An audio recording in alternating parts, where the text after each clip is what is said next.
KaraokeBooks. The Memoirs of Sherlock Holmes. Written by Arthur Conan Doyle. Audiobook. Chapter 8. The Crooked Man.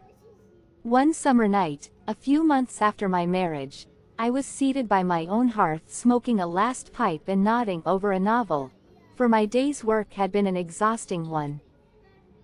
My wife had already gone upstairs, and the sound of the locking of the hall door some time before told me that the servants had also retired. I had risen from my seat and was knocking out the ashes of my pipe when I suddenly heard the clang of the bell. I looked at the clock. It was 11:45. This could not be a visitor at so late an hour. A patient, evidently, and possibly an all-night sitting. With a wry face I went out into the hall and opened the door. To my astonishment it was Sherlock Holmes who stood upon my step. "Ah, Watson," said he, "I hoped that I might not be too late to catch you." "My dear fellow, pray come in. You look surprised, and no wonder. Relieved, too, I fancy.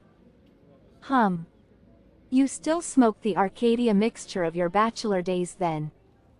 There's no mistaking that fluffy ash upon your coat. It's easy to tell that you have been accustomed to wear a uniform, Watson. You'll never pass as a purebred civilian as long as you keep that habit of carrying your handkerchief in your sleeve. Could you put me up tonight?" "With pleasure. You told me that you had bachelor quarters for one, and I see that you have no gentleman visitor at present. Your hat stand proclaims as much. I shall be delighted if you will stay." "Thank you. I'll fill the vacant peg then. Sorry to see that you've had the British workman in the house. He's a token of evil. Not the drains, I hope?" "No, the gas. Ah. He has left 2 nail marks from his boot upon your linoleum just where the light strikes it."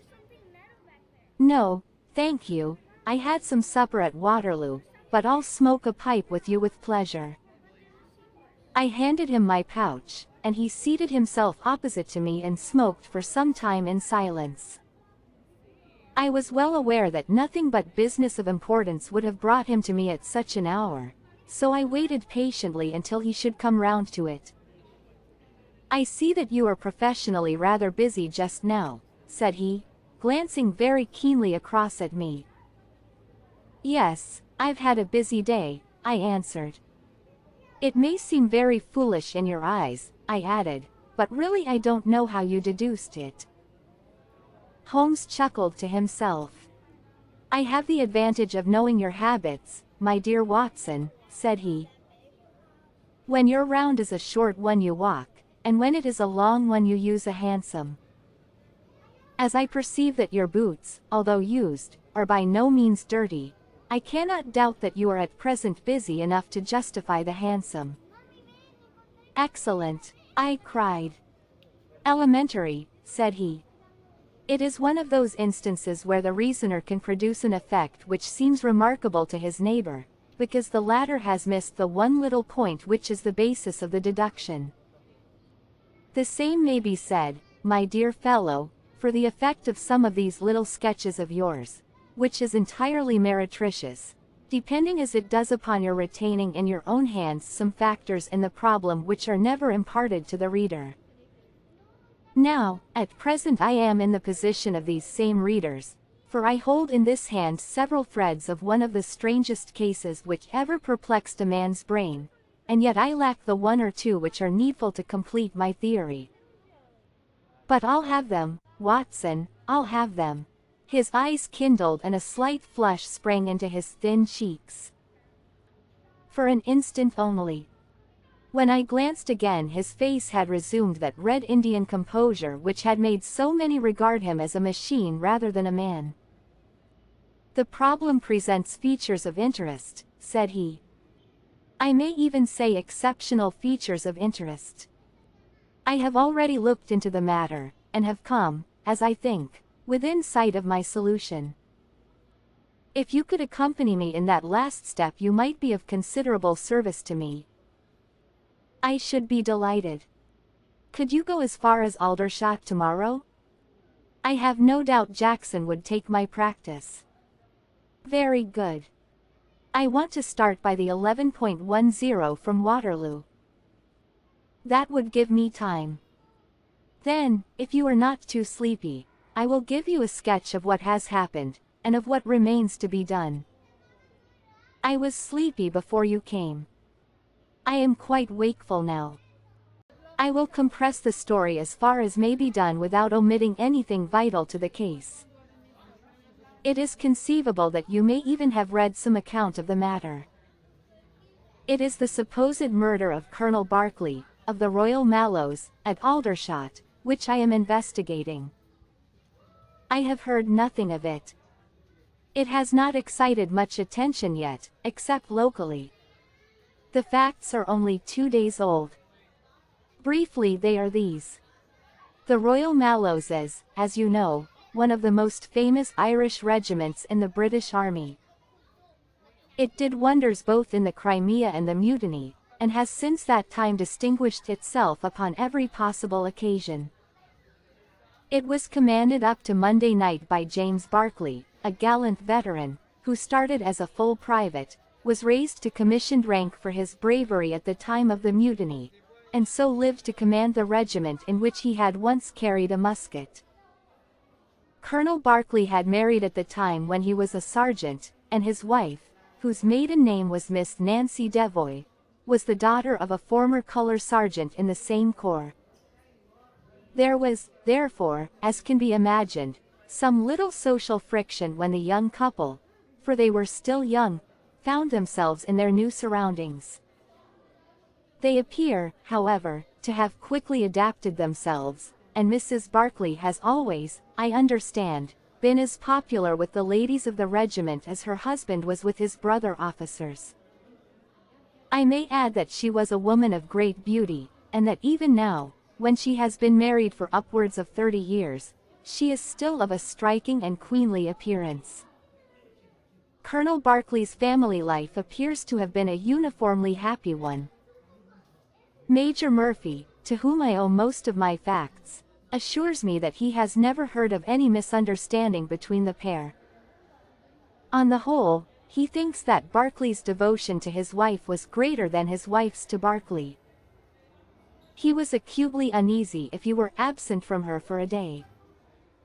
She, on the other hand, though devoted and faithful, was less obtrusively affectionate. But they were regarded in the regiment as the very model of a middle-aged couple. There was absolutely nothing in their mutual relations to prepare people for the tragedy which was to follow. Colonel Berkeley himself seems to have had some singular traits in his character.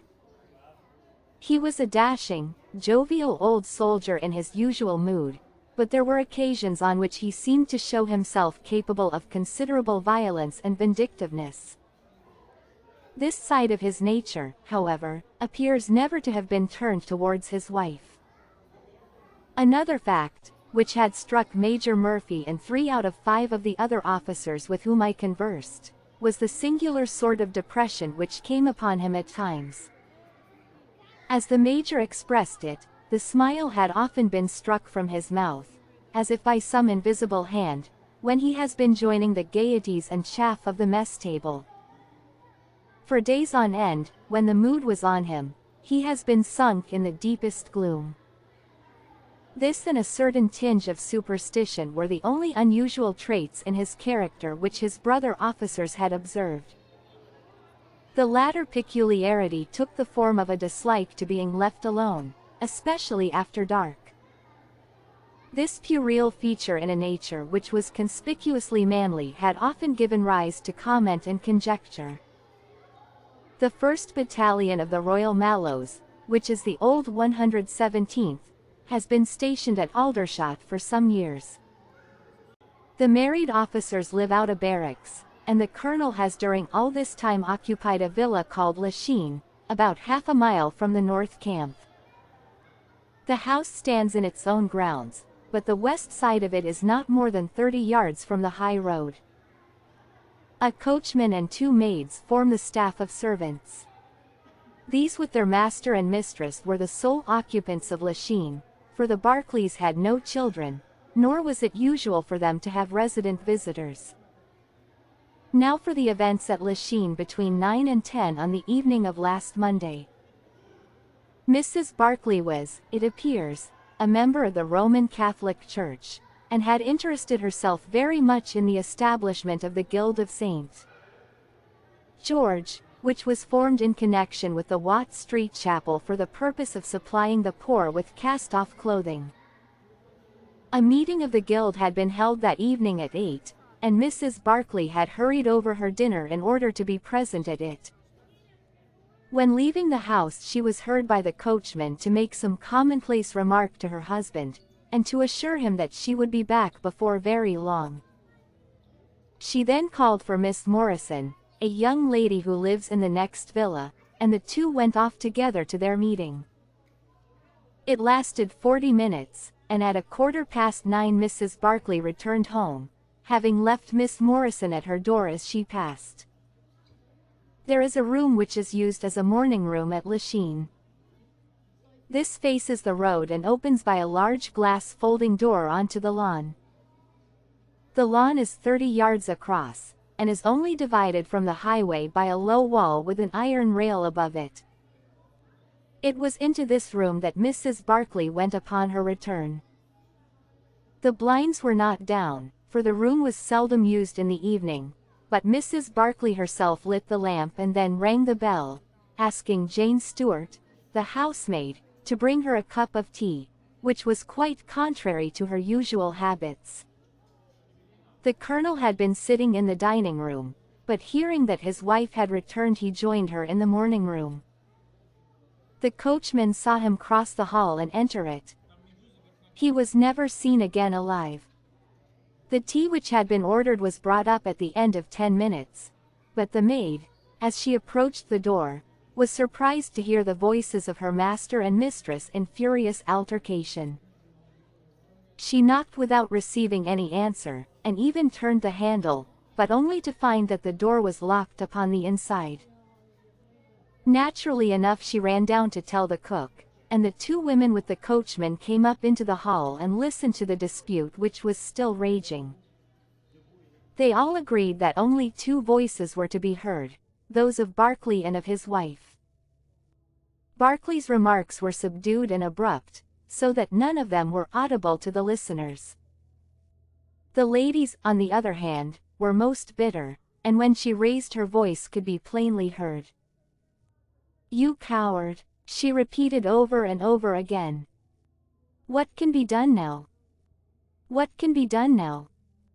Give me back my life. I will never so much as breathe the same air with you again. You coward. You coward." Those were scraps of her conversation, ending in a sudden dreadful cry in the man's voice, with a crash, and a piercing scream from the woman. Convinced that some tragedy had occurred, the coachman rushed to the door and strove to force it, while scream after scream issued from within. He was unable, however, to make his way in, and the maids were too distracted with fear to be of any assistance to him. A sudden thought struck him, however, and he ran through the hall door and round to the lawn upon which the long French windows open. One side of the window was open, which I understand was quite usual in the summer time, and he passed without difficulty into the room. His mistress had ceased to scream and was stretched insensible upon a couch, while with his feet tilted over the side of an armchair, and his head upon the ground near the corner of the fender, was lying the unfortunate soldier stone dead in a pool of his own blood. Naturally, the coachman's first thought, on finding that he could do nothing for his master, was to open the door. But here an unexpected and singular difficulty presented itself. The key was not in the inner side of the door, nor could he find it anywhere in the room. He went out again, therefore, through the window, and having obtained the help of a policeman and of a medical man, he returned. The lady, against whom naturally the strongest suspicion rested, was removed to her room, still in a state of insensibility. The colonel's body was then placed upon the sofa, and a careful examination made of the scene of the tragedy.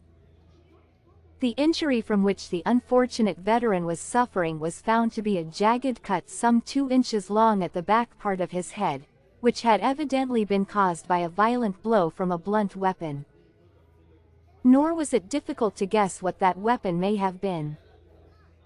Upon the floor, close to the body, was lying a singular club of hard-carved wood with a bone handle. The colonel possessed a varied collection of weapons brought from the different countries in which he had fought, and it is conjectured by the police that his club was among his trophies. The servants deny having seen it before, but among the numerous curiosities in the house it is possible that it may have been overlooked. Nothing else of importance was discovered in the room by the police, save the inexplicable fact that neither upon Mrs. Barclay's person nor upon that of the victim nor in any part of the room was the missing key to be found. The door had eventually to be opened by a locksmith from Aldershot. That was the state of things, Watson, when upon the Tuesday morning I, at the request of Major Murphy, went down to Aldershot to supplement the efforts of the police.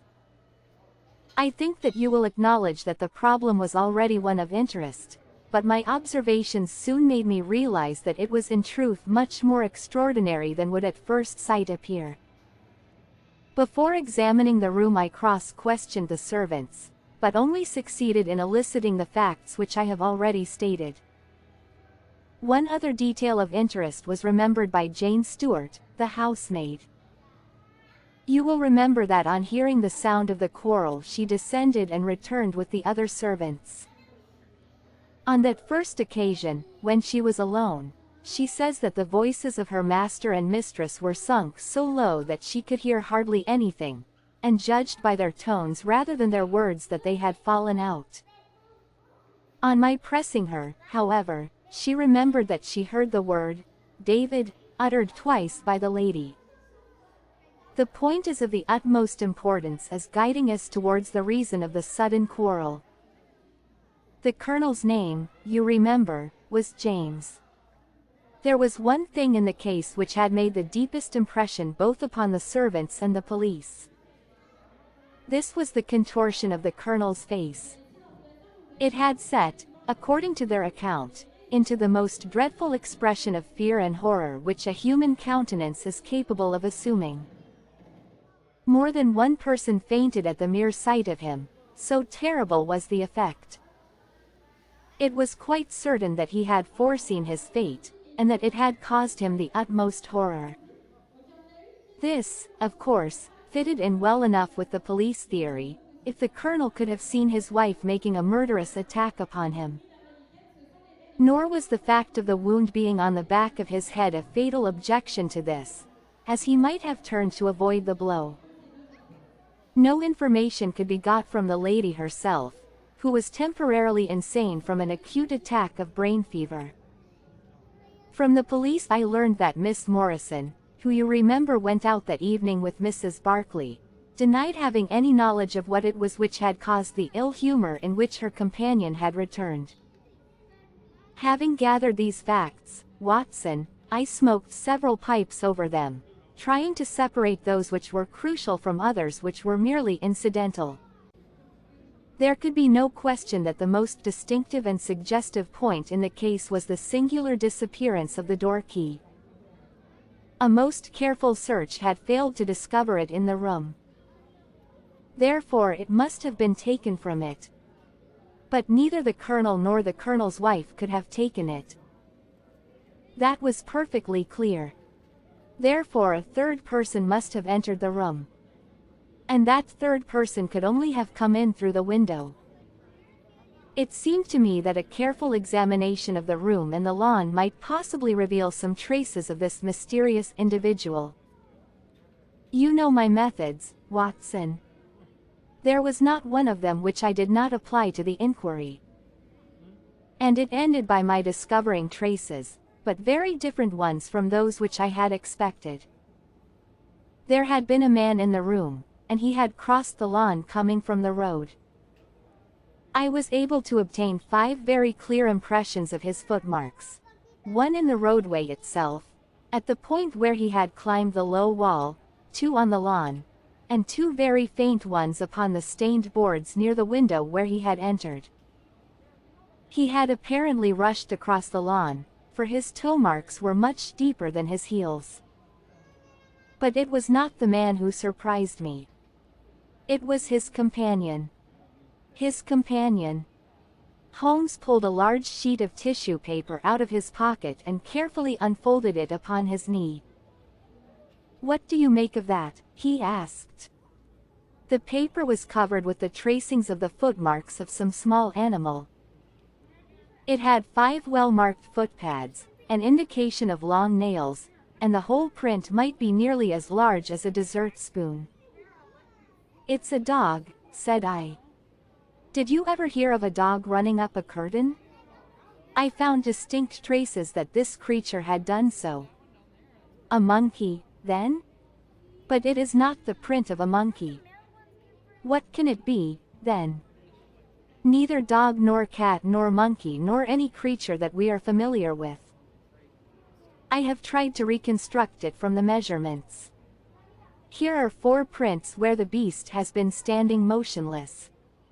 You see that it is no less than 15 inches from forefoot to hind. Add to that the length of neck and head, and you get a creature not much less than 2 feet long, probably more if there is any tail. But now observe this other measurement. The animal has been moving, and we have the length of its stride. In each case it is only about 3 inches. You have an indication, you see, of a long body with very short legs attached to it. It has not been considerate enough to leave any of its hair behind it. But its general shape must be what I have indicated, and it can run up a curtain, and it is carnivorous." "How do you deduce that?" "Because it ran up the curtain. A canary's cage was hanging in the window, and its aim seems to have been to get at the bird." "Then what was the beast?" "Ah, if I could give it a name it might go a long way towards solving the case. On the whole, it was probably some creature of the weasel and stoat tribe, and yet it is larger than any of these that I have seen." "But what had it to do with the crime?" "That, also, is still obscure. But we have learned a good deal, you perceive. We know that a man stood in the road looking at the quarrel between the Barclays. The blinds were up and the room lighted. We know, also, that he ran across the lawn, entered the room, accompanied by a strange animal, and that he either struck the colonel or, as is equally possible, that the colonel fell down from sheer fright at the sight of him, and cut his head on the corner of the fender. Finally, we have the curious fact that the intruder carried away the key with him when he left." "Your discoveries seem to have left the business more obscure than it was before," said I. "Quite so. They undoubtedly showed that the affair was much deeper than was at first conjectured. I thought the matter over, and I came to the conclusion that I must approach the case from another aspect. But really, Watson, I am keeping you up, and I might just as well tell you all this on our way to Aldershot tomorrow." "Thank you, you have gone rather too far to stop. It is quite certain that when Mrs. Barclay left the house at 7:30 she was on good terms with her husband.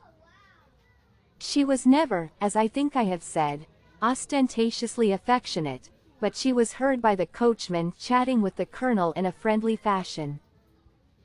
Now, it was equally certain that, immediately on her return, she had gone to the room in which she was least likely to see her husband, had flown to tea as an agitated woman will, and finally, on his coming in to her, had broken into violent recriminations.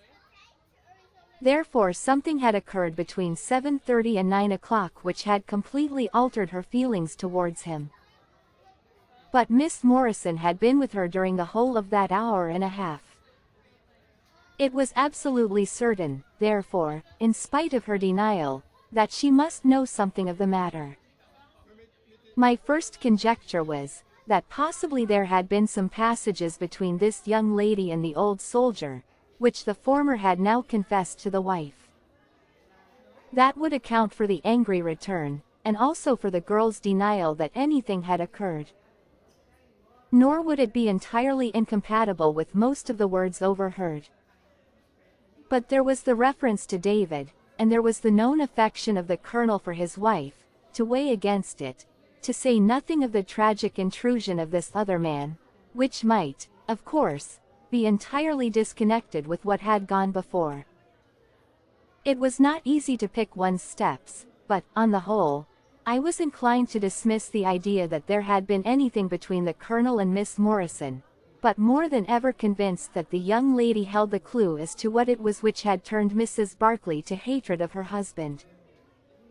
I took the obvious course, therefore, of calling upon Miss Morrison, of explaining to her that I was perfectly certain that she held the facts in her possession, and of assuring her that her friend, Mrs. Barclay, might find herself in the dock upon a capital charge unless the matter were cleared up. Miss Morrison is a little, ethereal slip of a girl, with timid eyes and blonde hair, but I found her by no means wanting in shrewdness and common sense. She sat thinking for some time after I had spoken, and then, turning to me with a brisk air of resolution, she broke into a remarkable statement which I will condense for your benefit. I promised my friend that I would say nothing of the matter, and a promise is a promise, said she, but if I can really help her when so serious a charge is laid against her, and when her own mouth, poor darling, is closed by illness, then I think I am absolved from my promise. I will tell you exactly what happened upon Monday evening. We were returning from the Watt Street mission about 8:45. On our way we had to pass through Hudson Street, which is a very quiet thoroughfare. There is only one lamp in it, upon the left-hand side, and as we approached this lamp I saw a man coming towards us with his back very bent, and something like a box slung over one of his shoulders. He appeared to be deformed, for he carried his head low and walked with his knees bent. We were passing him when he raised his face to look at us in the circle of light thrown by the lamp, and as he did so he stopped and screamed out in a dreadful voice, "My God, it's Nancy." Mrs. Barclay turned as white as death, and would have fallen down had the dreadful-looking creature not caught hold of her. I was going to call for the police, but she, to my surprise, spoke quite civilly to the fellow. "I thought you had been dead this 30 years, Henry," said she, in a shaking voice. "So I have," said he, and it was awful to hear the tones that he said it in. He had a very dark, fearsome face, and a gleam in his eyes that comes back to me in my dreams. His hair and whiskers were shot with gray, and his face was all crinkled and puckered like a withered apple. "Just walk on a little way, dear," said Mrs. Barclay. "I want to have a word with this man." "There is nothing to be afraid of." She tried to speak boldly, but she was still deadly pale and could hardly get her words out for the trembling of her lips. I did as she asked me, and they talked together for a few minutes. Then she came down the street with her eyes blazing, and I saw the crippled wretch standing by the lamp-post and shaking his clenched fists in the air as if he were mad with rage. She never said a word until we were at the door here, when she took me by the hand and begged me to tell no one what had happened. "It's an old acquaintance of mine who has come down in the world," said she. When I promised her I would say nothing she kissed me, and I have never seen her since. I have told you now the whole truth, and if I withheld it from the police it is because I did not realize then the danger in which my dear friend stood. I know that it can only be to her advantage that everything should be known. There was her statement, Watson, and to me, as you can imagine, it was like a light on a dark night. Everything which had been disconnected before began at once to assume its true place, and I had a shadowy presentiment of the whole sequence of events. My next step obviously was to find the man who had produced such a remarkable impression upon Mrs. Barclay. If he were still in Aldershot, it should not be a very difficult matter. There are not such a very great number of civilians, and a deformed man was sure to have attracted attention. I spent a day in the search, and by evening, this very evening, Watson, I had run him down. The man's name is Henry Wood, and he lives in lodgings in this same street in which the ladies met him. He has only been 5 days in the place. In the character of a registration agent, I had a most interesting gossip with his landlady. The man is by trade a conjurer and performer, going round the canteens after nightfall, and giving a little entertainment at each. He carries some creature about with him in that box, about which the landlady seemed to be in considerable trepidation, for she had never seen an animal like it. He uses it in some of his tricks according to her account. So much the woman was able to tell me, and also that it was a wonder the man lived, seeing how twisted he was, and that he spoke in a strange tongue sometimes, and that for the last 2 nights she had heard him groaning and weeping in his bedroom. He was all right, as far as money went, but in his deposit he had given her what looked like a bad florin. She showed it to me, Watson, and it was an Indian rupee. So now, my dear fellow, you see exactly how we stand and why it is I want you. It is perfectly plain that after the ladies parted from this man he followed them at a distance, that he saw the quarrel between husband and wife through the window, that he rushed in, and that the creature which he carried in his box got loose. That is all very certain. But he is the only person in this world who can tell us exactly what happened in that room. And you intend to ask him? Most certainly, but in the presence of a witness. And I am the witness? If you will be so good. If he can clear the matter up, well and good. If he refuses, we have no alternative but to apply for a warrant. But how do you know he'll be there when we return? You may be sure that I took some precautions. I have one of my Baker Street boys mounting guard over him who would stick to him like a burr, go where he might. We shall find him in Hudson Street tomorrow, Watson, and meanwhile I should be the criminal myself if I kept you out of bed any longer. It was midday when we found ourselves at the scene of the tragedy, and, under my companion's guidance, we made our way at once to Hudson Street. In spite of his capacity for concealing his emotions, I could easily see that Holmes was in a state of suppressed excitement, while I was myself tingling with that half-sporting, half-intellectual pleasure which I invariably experienced when I associated myself with him in his investigations. "This is the street," said he, as we turned into a short thoroughfare lined with plain 2-storied brick houses. "Ah, here is Simpson to report." "He's in all right, Mr. Holmes," cried a small street Arab, running up to us. "Good, Simpson," said Holmes, patting him on the head. "Come along, Watson. This is the house." He sent in his card with a message that he had come on important business, and a moment later we were face to face with the man whom we had come to see. In spite of the warm weather he was crouching over a fire, and the little room was like an oven.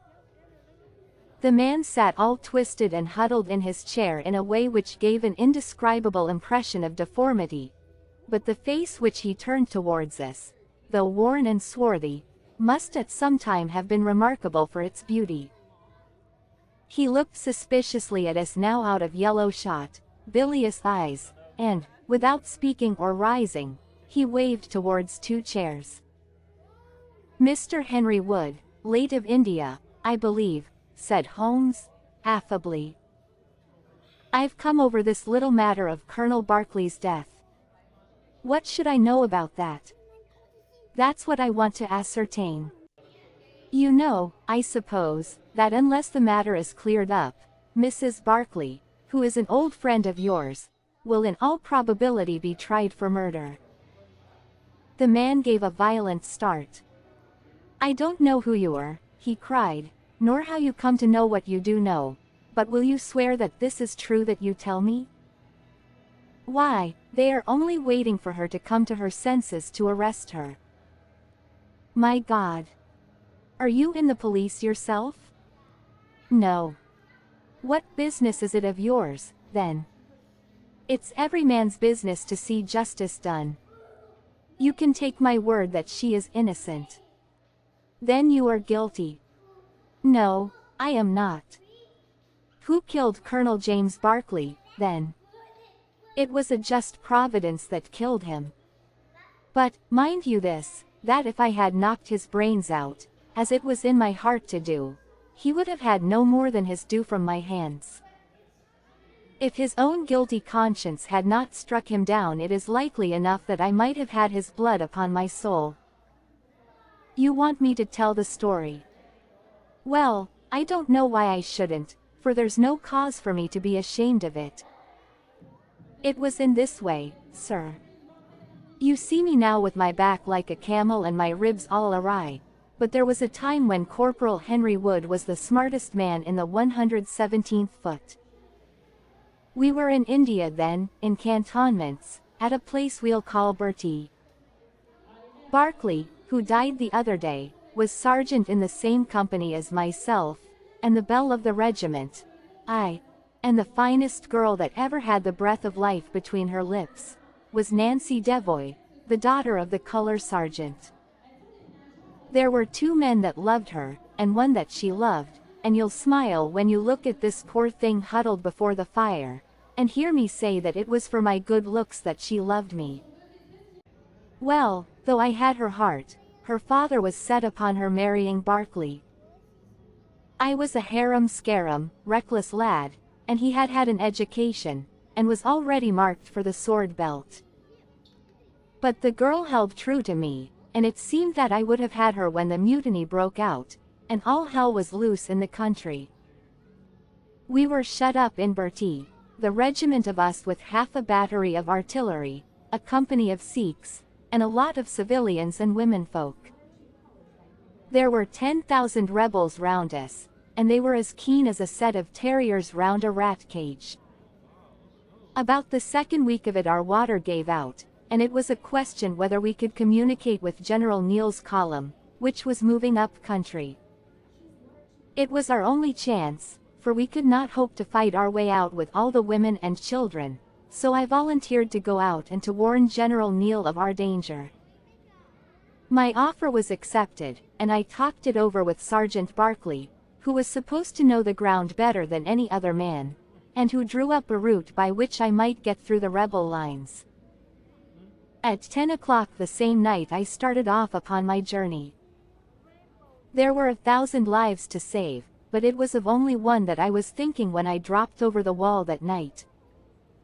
My way ran down a dried-up watercourse, which we hoped would screen me from the enemy's sentries, but as I crept round the corner of it I walked right into 6 of them, who were crouching down in the dark waiting for me. In an instant I was stunned with a blow and bound hand and foot. But the real blow was to my heart and not to my head, for as I came to and listened to as much as I could understand of their talk, I heard enough to tell me that my comrade, the very man who had arranged the way that I was to take, had betrayed me by means of a native servant into the hands of the enemy. Well, there's no need for me to dwell on that part of it. You know now what James Barkley was capable of. Bertie was relieved by Neill next day, but the rebels took me away with them in their retreat, and it was many a long year before ever I saw a white face again. I was tortured and tried to get away, and was captured and tortured again. You can see for yourselves the state in which I was left. Some of them that fled into Nepal took me with them, and then afterwards I was up past Darjeeling. The hill folk up there murdered the rebels who had me, and I became their slave for a time until I escaped. but instead of going south I had to go north, until I found myself among the Afghans. There I wandered about for many a year, and at last came back to the Punjab, where I lived mostly among the natives and picked up a living by the conjuring tricks that I had learned. What use was it for me, a wretched cripple, to go back to England or to make myself known to my old comrades? Even my wish for revenge would not make me do that. I had rather that Nancy and my old pals should think of Harry Wood as having died with a straight back, than see him living and crawling with a stick like a chimpanzee. They never doubted that I was dead, and I meant that they never should. I heard that Barclay had married Nancy, and that he was rising rapidly in the regiment, but even that did not make me speak. But when one gets old one has a longing for home. For years I've been dreaming of the bright green fields and the hedges of England. At last I determined to see them before I died. I saved enough to bring me across, and then I came here where the soldiers are, for I know their ways and how to amuse them and so earn enough to keep me. Your narrative is most interesting, said Sherlock Holmes. I have already heard of your meeting with Mrs. Barclay, and your mutual recognition. You then, as I understand, followed her home and saw through the window an altercation between her husband and her, in which she doubtless cast his conduct to you in his teeth. Your own feelings overcame you, and you ran across the lawn and broke in upon them. I did, sir, and at the sight of me he looked as I have never seen a man look before, and over he went with his head on the fender. But he was dead before he fell. I read death on his face as plain as I can read that text over the fire. The bare sight of me was like a bullet through his guilty heart. And then? Then Nancy fainted, and I caught up the key of the door from her hand, intending to unlock it and get help. But as I was doing it, it seemed to me better to leave it alone and get away, for the thing might look black against me, and anyway my secret would be out if I were taken. In my haste I thrust the key into my pocket, and dropped my stick while I was chasing Teddy, who had run up the curtain. When I got him into his box, from which he had slipped, I was off as fast as I could run. Who's Teddy? Asked Holmes. The man leaned over and pulled up the front of a kind of hutch in the corner. In an instant out there slipped a beautiful reddish-brown creature, thin and lithe, with the legs of a stoat, a long, thin nose, and a pair of the finest red eyes that ever I saw in an animal's head. It's a mongoose, I cried. Well, some call them that, and some call them ichneumon, said the man. Snake catcher is what I call them, and Teddy is amazing quick on cobras. I have one here without the fangs, and Teddy catches it every night to please the folk in the canteen. Any other point, sir? Well, we may have to apply to you again if Mrs. Barclay should prove to be in serious trouble. In that case, of course, I'd come forward. But if not, there is no object in raking up this scandal against a dead man, foully as he has acted. You have at least the satisfaction of knowing that for 30 years of his life his conscience bitterly reproached him for this wicked deed. Ah, there goes Major Murphy on the other side of the street. Goodbye, Wood. I want to learn if anything has happened since yesterday. We were in time to overtake the Major before he reached the corner. Ah, Holmes, he said, I suppose you have heard that all this fuss has come to nothing? What then? The inquest is just over. The medical evidence showed conclusively that death was due to apoplexy. You see, it was quite a simple case after all. Oh, remarkably superficial, said Holmes, smiling. Come, Watson, I don't think we shall be wanted in Aldershot any more. There's one thing, said I, as we walked down to the station. If the husband's name was James, and the other was Henry, what was this talk about David?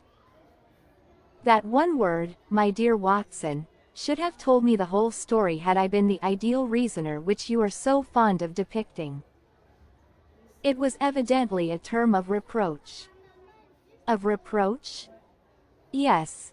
David strayed a little occasionally, you know, and on one occasion in the same direction as Sergeant James Barkley. You remember the small affair of Uriah and Bathsheba? My biblical knowledge is a trifle rusty, I fear, but you will find the story in the 1st or 2nd of Samuel. If you liked what you heard, please subscribe to the channel.